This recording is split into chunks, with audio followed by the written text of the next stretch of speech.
নমস্কার প্রিয় বন্ধুরা, আমি আপনাদের বন্ধু শুভাশিস। বন্ধুরা, ভিডিওতে ক্লিক করার জন্য আপনাদের অশেষ ধন্যবাদ। আশা করছি আপনারা সবাই ভালো আছেন, সুস্থ আছেন। বন্ধুরা, আবারও একটি নতুন চাকরির বিজ্ঞপ্তি নিয়ে আমি হাজির হয়েছি। গ্রাম পঞ্চায়েতে কর্মী নিয়োগের বিজ্ঞপ্তি প্রকাশিত করা হয়েছে। এখানে রাজ্যের 23টি জেলা থেকে আপনারা আবেদন করতে পারবেন। আনন্দধারা প্রকল্পে অধীনে এই গ্রাম পঞ্চায়েতে নিয়োগ করা হচ্ছে। বন্ধুরা, পোস্ট রয়েছে আপনাদের ডাটা এন্ট্রি পদে আপনাদের নিয়োগ করা হচ্ছে, ডিইও পদে নিয়োগ করা হচ্ছে। আপনাদের এখানে প্রচুর পরিমাণের বেতন রয়েছে বন্ধুরা ডাটা এন্ট্রি অপারেটরের জন্য। এখানে যদি আপনাদের বয়স 21 থেকে 35-এর মধ্যে বয়স থাকে তাহলে আপনারা আবেদনযোগ্য রয়েছেন। এখানে আপনারা কিভাবে আবেদন করবেন, আবেদন পদ্ধতি কী রয়েছে, শিক্ষাগত যোগ্যতা কী রয়েছে, কিভাবে আপনাদের নিয়োগ করা হবে, কবে থেকে আপনাদের আবেদন শুরু হয়ে যাবে, বেতন কাঠামো কত দেওয়া হবে, বিস্তারিত তথ্য এই ভিডিওর মাধ্যমে জানিয়ে দেবো বন্ধুরা। তার আগে আপনাদেরকে একটি ছোট্ট রিকোয়েস্ট থাকছে, যদি এই চ্যানেলে আপনারা প্রথম হয়ে থাকেন তাহলে চ্যানেলটাকে অবশ্যই সাবস্ক্রাইব করে পাশের বেল আইকনটাকে অন করে রাখবেন, যাতে আপনারা নতুন আপডেট পেয়ে যান এইভাবে। আর যদি ফেসবুক থেকে দেখছেন তাহলে ফেসবুক পেজটাকে অবশ্যই ফলো করে রাখবেন, সঙ্গে লাইক শেয়ারটা দুটোই করে দেবেন। তো চলো বন্ধুরা, এরপরে বেশি দেরি না করে বিস্তারিত তথ্য জানা যাক, অফিসের নোটিশে আসা যাক। বন্ধুরা, অফিসিয়াল নোটিশে চলে এসেছি। এইখানে অন স্ক্রিন আপনারা দেখতে পাচ্ছেন অফিসিয়াল নোটিশটি। এইখানে আপনাদেরকে যে নিয়োগ করা হচ্ছে সেটা আপনাদের ব্লক লেভেল ডাটা এন্ট্রি পোস্টে আপনাদের নিয়োগ করা হচ্ছে। NRLM আনন্দধারার আন্ডারে আপনাদের নিয়োগ করা হচ্ছে, আনন্দধারা প্রকল্পের আন্ডারে আপনাদেরকে নিয়োগ করা হচ্ছে। বন্ধুরা, এরপরে আপনাদের যে যোগ্যতা থাকতে হবে এই পোস্টের জন্য সেইটা উল্লেখ করা আছে। 1 নম্বর থেকে 13 নম্বর পয়েন্ট তক বলা হয়েছে প্রত্যেকটি যোগ্যতা। আপনাদেরকে সব যেগুলো ইম্পর্টেন্ট রয়েছে সেগুলো আপনাদের জানিয়ে দিচ্ছি। তো বন্ধুরা, এখানে ডেটা এন্ট্রি অপারেটর NRLM অবশ্যই একজন মহিলা প্রার্থীরা আবেদন করতে পারছেন। বন্ধুরা, এখানে ফিমেল ক্যাটাগরির আবেদন করতে পারছেন, কোনো পুরুষ আবেদন করতে পারবে না, মেল আবেদন করতে পারছেন না। তিনি এমন একটি সক্রিয় স্বনির্ভর দলের সদস্য হবেন যে দলে তার শংসাপত্রের বয়স 1 অক্টোবর 2024 অনুযায়ী কমপক্ষে 1 বছরের পুরনো হতে হবে এবং দলটির নিয়মিত পঞ্চসূত্র মেনে চলতে হবে। ঠিক আছে, এটা ক্লিয়ার হয়ে গেছে বন্ধুরা। কি আপনাদের একটি দল যেমন থাকে, যেমন আপনারা সমিতি যেমন থাকে, অথবা আপনারা আনন্দধারা যেমন আপনাদের প্রকল্পে অধীনে থাকেন, সেমনি আপনাদের জানে নেন কি আপনাদের 10 জনের একটি সমূহ থাকতে হবে, দল থাকতে হবে, ব্যান্ড থাকতে হবে, তাহলে আপনারা এখানে আবেদন করতে পারছেন। ঠিক আছে, তারপরে 2 নম্বর কলামে বলা হয়েছে 1 অক্টোবর 2024 অনুযায়ী আবেদনকারীর বয়স হতে হবে 21 থেকে 35-এর মধ্যে। বন্ধুরা, যদি আপনারা 1 অক্টোবর 2024 অনুযায়ী আপনাদের বয়স যদি 21 থেকে 35-এর মধ্যে হয়ে থাকে তাহলে আপনারা আবেদনযোগ্য রয়েছেন। কিন্তু যদি আপনারা SC ST ক্যাটাগরি থেকে হন তাহলে বয়সের ছাড়টা পেয়ে যাবেন সরকারি অনুযায়ী। 3 নম্বর কি বলা হয়েছে, আবেদনকারী অবশ্যই স্নাতক বা সমতুল্য পরীক্ষায় পাস হতে হবে, গ্রেড অনুযায়ী নাম্বার দেওয়া হবে। বন্ধুরা, আপনাদের গ্রেড অনুযায়ী নাম্বার দেওয়া হবে, কোনো লিখিত পরীক্ষা হচ্ছে না, আপনাদের গ্রেড অনুযায়ী নাম্বার দেওয়া হচ্ছে। তার জন্য বন্ধুরা আপনাদের স্নাতক বা সমতুল্য পরীক্ষায় পাস হয়ে থাকতে হবে, তাহলে আপনারা এখানে অ্যাপ্লাই করতে পারছেন। 4 নম্বরে কি বলা হয়েছে, আবেদনকারী অবশ্যই কোনো শিক্ষিত কম্পিউটার শিক্ষা প্রতিষ্ঠান থেকে কম্পিউটার শিক্ষার সার্টিফিকেট থাকতে হবে, যেমন MS office package, internet, online বিষয়ে। ঠিক আছে, এর জন্য আপনাদের গ্রেড অনুযায়ী আপনাদের নাম্বার ভিত্তিকে নিয়োগ করা হচ্ছে। তো বন্ধুরা, এখানেও ক্লিয়ার হয়ে গেছে কি আপনাদেরকে স্নাতকের সঙ্গে সঙ্গে আপনাদের কম্পিউটারের দক্ষতাও থাকতে হবে। আপনাদের কম্পিউটার শিক্ষার একটি সার্টিফিকেট চাই বন্ধুরা। আর আপনাদের 6 মাসের থাকুক চাই 1 বছরের থাকুক, এখানে কোনো উল্লেখ করা নেই, আপনাদের 3 মাসের থাকলেও চলবে, কিন্তু আপনাদের একটি সার্টিফিকেট থাকতে হবে এবং দক্ষতাও থাকতে হবে। MS প্যাকেজের, ইন্টারনেট, অনলাইন বিষয়ে আপনাদের যেমন দক্ষতা থাকতে হবে।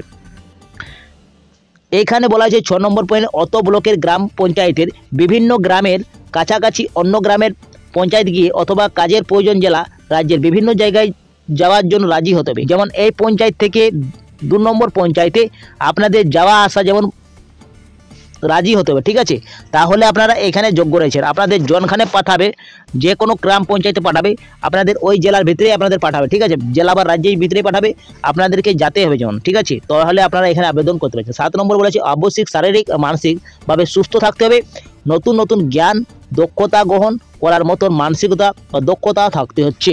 8 নম্বরে কি বলেছে, ডেটা এন্ট্রি অপারেটর NRLM পদের নির্বাচিত প্রার্থী কোনো উপসংঘে বা সংঘের অথবা মহাসংঘের পদাধিকার থাকতে পারবেন না। 9 নম্বর বলেছে, ডেটা এন্ট্রি অপারেটর NRLM পদের নির্বাচন প্রার্থী 30 স্তর পঞ্চায়েত কর্মীর পদাধিকার রূপে কাজ করতে পারবেন না।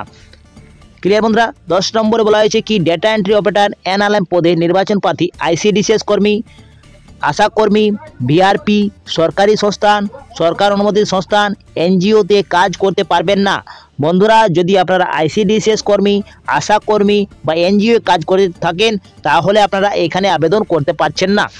এখানে আরও উল্লেখ করা আছে 11 নম্বরে তার সংঘ স্থাপনের দক্ষতাও থাকতে হচ্ছে, নিয়মিত সঞ্চয়ের অভ্যাস, অর্থাৎ গত 1 বছরের সঞ্চয় জমানোর ক্ষেত্রে তিনি কতবার ডিফল্ট ছিলেন, দল ব্যাংকের ডিফল্ট এবং ঋণ খরপি নয়। ঠিক আছে, এইগুলি আপনারা একবার চেক আউট করে নেবেন বন্ধুরা। 13 নম্বর তক্ক এখানে বলা হয়েছে। এইখানে কি উল্লেখ করা আছে 1 থেকে 13 নম্বর লিপিবদ্ধ যোগ্যতার মাপকাঠি প্রমাণের জন্য উপরে উল্লেখিত প্রতিটি আবেদনপত্রের সঙ্গে অবশ্যই সংযুক্ত করতে হবে। যদি কোনো একটি নথিপত্র ভুলভাবে সংযুক্ত হয় তাহলে আপনাদের সম্পূর্ণ আবেদনপত্রটি বাতিল করা হবে। তো বন্ধুরা, 1 থেকে আপনাদের 13 পর্যন্ত স্টার দেওয়া আছে, আপনাদেরকে এটি ভালোভাবে জেনে নিতে হবে, তারপরে আপনাদেরকে আবেদন করতে হবে। যদি আপনাদের কিছু মিস্টেক থাকে অ্যাপ্লিকেশনে তাহলে আপনাদের রিজেক্ট করা হবে, বাতিল করা হচ্ছে। এইখানে আরও বলা আছে আবেদনপত্রটি প্রয়োজনীয় নথিপত্র অর্থ সংঘ সমবায়ের অফিসে আবেদন করতে পারছেন, আপনারা সরাসরি আবেদন করতে পারছেন। আবেদনের ডেট রয়েছে 9/12/2024 তারিখ থেকে আপনাদের আবেদন শুরু হয়ে যাচ্ছে বন্ধুরা। আপনারা জানেন কি আজকে 7 তারিখ রয়েছে, 7/12, কিন্তু আপনাদের পরশু থেকে মানে 2 দিন পরে আপনাদের আবেদন শুরু হয়ে যাবে। ঠিক আছে, ইংরেজির 9 তারিখ থেকে আপনাদের শুরু হয়ে যাচ্ছে, 16 তারিখ তক আপনারা আবেদন করতে পারছেন। তো বন্ধুরা, আপনাদের এখনও আবেদন শুরু হয়নি, 2 দিন পরে আপনাদের আবেদন শুরু হয়ে যাচ্ছে। বেলা 11টা ঘটিকায় থেকে আপনাদের বিকেল 3টার মধ্যে আপনারা যে কোনো সময় আবেদন করতে পারছেন ছুটি বাদ দিয়ে। এখানে আবেদন করার জন্য একটি অ্যাপ্লিকেশন ফর্ম দেখতে পাচ্ছেন অন স্ক্রিনে। এই অ্যাপ্লিকেশন ফর্মটি আপনাদেরকে সম্পূর্ণ ভালোভাবে ফিল করতে হবে নিজের হাতে কলম দিয়ে। ঠিক আছে, এইখানে আপনারা ব্ল্যাক বা ব্লু কালি থেকে আপনারা লিখতে পাচ্ছেন বড় বড় হাতের। প্রথমে আপনাদের নামটা লিখবেন, বাবার নামটা দিবেন, ডেট অফ বার্থ দিতে হবে, NHGটা দিতে হচ্ছে, এইখানে ফরমেশন SHGটা দিতে হচ্ছে, এখানে কর্পেন্ডেন্স অ্যাড্রেস দিতে হবে, ভিলেজ পোস্ট, PS, গ্রাম পঞ্চায়েত সমস্ত দেওয়ার বাদে আপনাদেরকে নিচে চলে আসতে হবে। নিচে আসার বাদে আপনারা এডুকেশন কোয়ালিফিকেশন দিয়ে দেবেন, এখানে কম্পিউটার নলেজ, এখানে এনি যদি আপনাদের কোনো যোগ্যতা থাকে তাহলে দিলেন, ডেট, প্লেস এবং সিগনেচারটা এখানে করে দেবেন, যে ক্যান্ডিডেট রয়েছে তার সিগনেচারটা হবে। আপনাদের যে ডেটা এন্ট্রি অপারেটর পোস্টে নিয়োগ করা আছে তার জন্য আপনাদের কিভাবে প্রার্থীকে নির্বাচন করা হবে তার পদ্ধতি জানিয়েছি, মেড অফ দ্য সিলেকশন। তো এইখানে বলা আছে প্রাথমিক মূল্যায়ন পর যোগ্য আবেদনকারীর মধ্য থেকে উপরে উল্লেখিত যোগ্যটি মাপকাঠির মধ্যে 3, 4, 11 এবং 12 নম্বরের লিপিবদ্ধ যোগ্যতার মাপকাঠি প্রাপ্ত সর্বাধিক নাম্বার ভিত্তিতে প্রথম স্তরের 10 জনের আবেদনকারীর নাম তালিকায় সংশ্লিষ্ট ব্লক, গ্রাম পঞ্চায়েত সঙ্গে অফিসে প্রকাশ করা হবে। যোগ্য তালিকা থেকে সর্বোচ্চ নম্বর ক্রম অনুযায়ী প্রথম স্থানকারীকে 10 জন আবেদনকারী ইন্টারভিউ, কম্পিউটার টেস্ট জন্য ডাকা হবে। তো বন্ধুরা, এখানে ক্লিয়ার হয়ে গেছে যে আপনাদের ডকুমেন্ট বলা হয়েছে, যে শিক্ষাগত যোগ্যতা বলা হয়েছে সেইগুলা চেক করা হবে, এবং যাদের সর্বোচ্চ নম্বর থাকবে তাদেরকেই বন্ধুরা 10 জনকে এইখানে ডাক পাবেন, ইন্টারভিউ এবং কম্পিউটার টেস্ট তারপরে হবে। এরপরে ইন্টারভিউ এবং কম্পিউটার টেস্ট প্রাপ্ত নম্বরের সঙ্গে যোগ্যতার মাপকাঠির প্রাপ্ত নম্বর যোগ করে সর্বমোট প্রাপ্ত সর্বাধিক নাম্বার ক্রম অনুযায়ী প্রথম স্থানে দেখার নাম মুক্ত করে যোগ্য প্রার্থী হিসাবে দেওয়া হবে চাকরিটি। তো বন্ধুরা, ক্লিয়ার হয়ে গেছে। এখানে আপনাদের সর্বপ্রথম আপনাদের যে ডকুমেন্টটা দেবেন সেইগুলো আপনাদের নাম্বার দেওয়া হবে, নাম্বারের পরে যারা বেশি নাম্বার পেয়ে যাবেন, সর্বোচ্চ নম্বর থাকবে, তাকে ইন্টারভিউ এবং কম্পিউটার টেস্ট নেওয়া হবে, তারপরে সব মিলিয়ে আপনাদের যোগ্য প্রার্থী বাছাই করা হবে। ঠিক আছে, এইখানে কি বলা হয়েছে আপনাদের ডাটা এন্ট্রি পদের জন্য যেভাবে নাম্বার দেওয়া হয়, মোট নাম্বার কীভাবে আপনাদের দেওয়া হচ্ছে।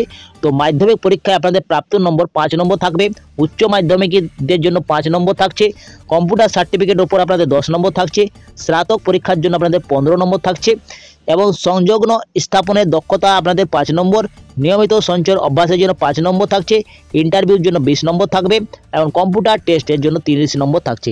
এইভাবে আপনাদের বন্ধুরা নাম্বার দেওয়া হচ্ছে। আরও উল্লেখ করা আছে কি গ্রাম পঞ্চায়েতের বাসিন্দা হতে হবে, কাটুয়া 2 নম্বর ব্লকের ভৌগোলিক পরিসীমা এবং বিভিন্ন এলাকার সম্পর্কে সমর্থক ধারণা থাকতে হবে। ঠিক আছে, এখানে কাটুয়া 2 নম্বরের ব্লকে আপনাদের অধীনে নিয়োগ করা হচ্ছে। মোট আপনাদের ভ্যাকেন্সি কত থাকছে, তো ভ্যাকেন্সি আপনাদের থাকছে 1 জনকে মাত্র, এইখানে চুক্তির ভিত্তিতে নিয়োগ করা হচ্ছে। বন্ধুরা, আপনাদের একটি মাত্র শূন্যপদ রয়েছে, এই যে আপনাদের ডাটা এন্ট্রি পদে নিয়োগ করা হচ্ছে, এটি ব্লক ডিপার্টমেন্ট থেকে নিয়োগ করা হচ্ছে। এই যে নোটিশটি পাবলিক করা হয়েছে 2/12/2024 আপনাদের এই বিজ্ঞপ্তিটি প্রকাশিত করা হয়েছে 9 তারিখ থেকে আপনাদের আবেদন শুরু হয়ে যাচ্ছে। আপনারা আবেদন করার জন্য বন্ধুরা 16/12/2024 মধ্যে আপনারা আবেদন করতে পারছেন। এই নোটিশটি পাবলিক রয়েছে government of West Bengal office the block department officer Katwa two development block থেকে আপনাদের এই নিয়োগ প্রক্রিয়াটা শুরু করা হয়েছে।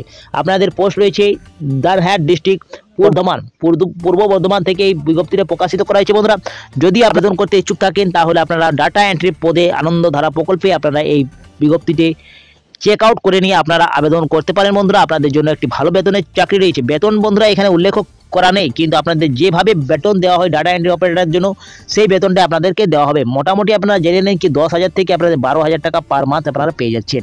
তো বন্ধুরা আপনাদের জন্য একটি ভালো বেতনের চাকরি রয়েছে। আপনাদের যদি আবেদন করতে চান তাহলে 9/12/2024 থেকে আপনাদের আবেদন শুরু হয়ে যাচ্ছে। অফলাইনের মাধ্যমে আপনারা সরাসরি আবেদন করতে পারছেন, যেটা 16/12/2024 তক আপনারা আবেদনটা করতে পারবেন। তো বন্ধুরা এই ছিল আজকের আপডেটটি।